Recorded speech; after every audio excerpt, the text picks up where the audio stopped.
বল ব্যাটে লেগেছে, স্মিথ নিজেই মাঠ ছাড়ার প্রস্তুতি নিলেন, অথচ টিভি আম্পায়ার দেখালেন আলট্রা এজে কিছুই নেই। আশ্চর্য হলেন মাঠের আম্পায়ার থেকে শুরু করে সবাই। অস্ট্রেলিয়ার মাটিতে প্রযুক্তির প্রশ্নবিদ্ধ সিদ্ধান্ত নতুন নয়, এবার যেন তারই শিকার হলো বাংলাদেশও। আরও থাকছে প্রতিবেদনে। ডারউইন টেস্টে অস্ট্রেলিয়ার বিপক্ষে দারুণ বোলিং করে বাংলাদেশ যখন একের পর এক উইকেট তুলে নিচ্ছে, ঠিক তখনই তৈরি হয়েছে প্রযুক্তি নিয়ে নতুন বিতর্ক। অস্ট্রেলিয়ার অভিজ্ঞ ব্যাটার স্টিভেন স্মিথকে আউট দেওয়ার জোরালো সম্ভাবনা তৈরি হলেও প্রযুক্তির সিদ্ধান্তে শেষ পর্যন্ত বেঁচে যান তিনি।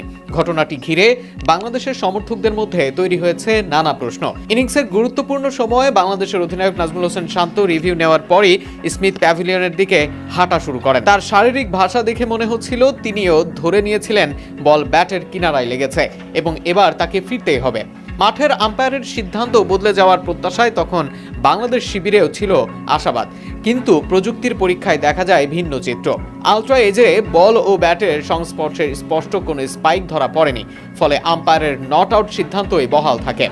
আরেকবার জীবন ফিরে পান স্মিথ। তবে এই সিদ্ধান্ত নিয়েই সামাজিক যোগাযোগ মাধ্যমে শুরু হয়েছে বিতর্ক।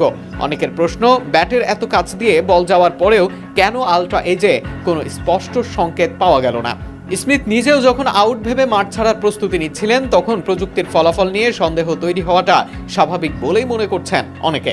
এর আগে গত অ্যাশেজ সিরিজেও আলট্রা এজ ও স্নিকোমিটার প্রযুক্তির কার্যকারিতা নিয়ে আলোচনা সমালোচনা হয়েছিল।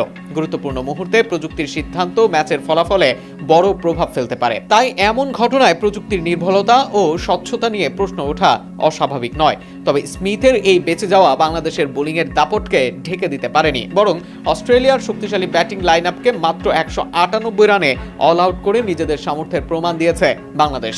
সামনে থেকে নেতৃত্ব দিয়েছেন হাসান মাহমুদ, ক্যারিয়ার সেরা বোলিংয়ে একাই নিয়েছেন 6 উইকেট। তাকে দারুণ সঙ্গ দিয়েছেন তাসকিন আহমেদ ও এবাদত হোসেন।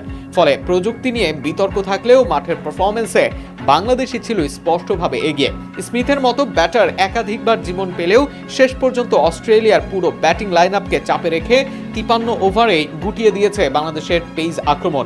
ঘটনাটি নিয়ে সামাজিক যোগাযোগ মাধ্যমে কেউ কেউ প্রশ্ন তুলছেন, অস্ট্রেলিয়াকে সুবিধা দিতেই কি প্রযুক্তির ব্যবহার নিয়ে কারসাজি হয়েছে? তবে এমন অভিযোগের পক্ষে এখনো পর্যন্ত কোনো প্রমাণ নেই, তাই বিতর্ক থাকলেও একে সরাসরি দুর্নীতি বলা যাবে না। তবে প্রযুক্তির সিদ্ধান্তের স্বচ্ছতা ও নির্ভরযোগ্যতা নিয়ে প্রশ্ন থেকেই যায়।